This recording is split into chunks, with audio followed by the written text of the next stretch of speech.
Updates at pinakahuling mga usapin sa mundo ng palakasan. Atin ang pakinggan dito sa Ang Pilipinas Ngayon. Magandang araw. Narito na po ang Sports Balita. Siniguro ni Justin Brownlee na pasok ang kanyang mga tirada para pangunahan ang Barangay Ginebra sa 114-98 panalo laban sa Terra Firma para makabawi sa huling pagkatalo laban sa Eastern 93-90 sa PBA Season 49 Commissioner's Cup nitong Miyerkules na ginanap sa Ninoy Aquino Stadium. Nakagawa ng 6 na 3-pointers ang resident import para magtapos ng may game high 49 na puntos, sahog pa ang 12 rebounds, 6 na assists at 2 steals para pagandahin ang kanilang record sa 3-1. Noong natalo ang Gin Kings laban sa Eastern, walang naipasok si Brownlee sa labas ng arko sa loob ng 6 na pagtatangka.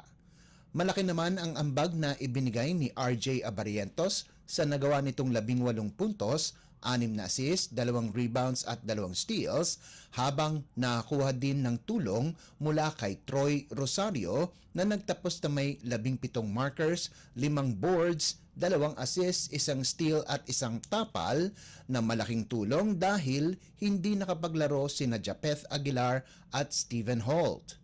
Samantala, umasa ang Terra Firma kay import Brandon Walton Edwards na nakalikom ng 27 puntos at 12 rebounds habang nagposte sina Vic Manuel at Stanley Pringle ng 19 at 11 puntos ayon sa pagkakasunod.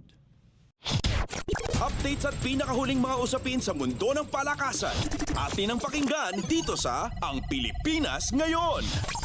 Balitang PBA pa rin.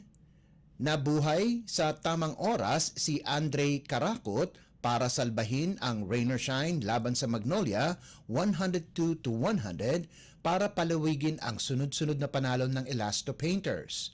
Nakagawa ng 10 puntos si Karakot para pangunahan ang 16-2 run sa pagtatapos ng 4th period.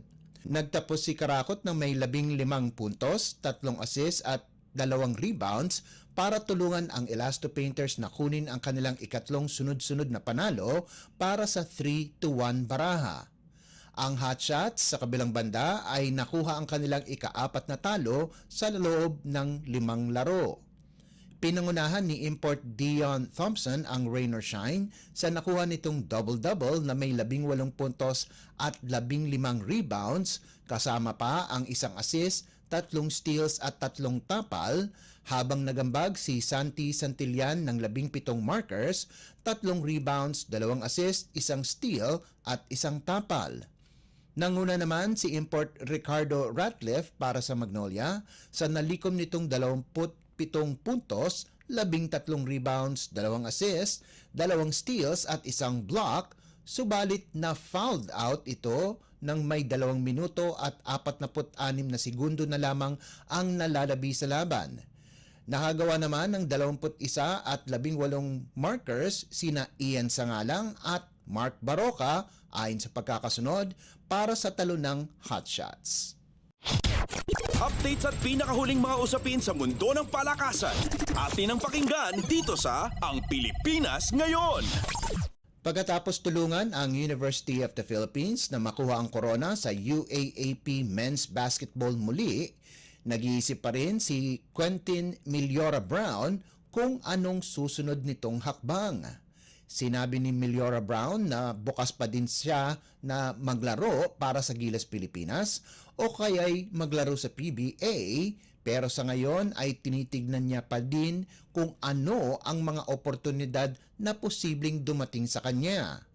Kahit isang season lamang ang linaro ng 6'10" center na si Miliora Brown para sa Fighting Maroons, sinabi nito na hindi siya naghinayang sa kanyang desisyon at nakamit ng koponan ang kampyonato. Samantala, ang kanyang ka-teammate at finals most valuable player na si JD Kagulangan ay susundan si UAAP MVP Kevin Kiambao sa Korea. Maglalaro si Kagulangan para sa Suwon KT Sonic Boom sa Korean Basketball League o KBL. Una nang inanunsyo ni Kiambao na maglalaro ito para sa koponan ng Goyang Sono Sky Gunners sa KBL. Updates at pinakahuling mga usapin sa mundo ng palakasan. Atin ang pakinggan dito sa Ang Pilipinas Ngayon. At yan ang pinakahuling balita sa larangan ng palakasan. Para sa Radyo Pilipinas World Service, ito po si Leo Magpayo. Magandang araw. Updates at pinakahuling mga usapin sa mundo ng palakasan. Atin ang pakinggan dito sa Ang Pilipinas Ngayon.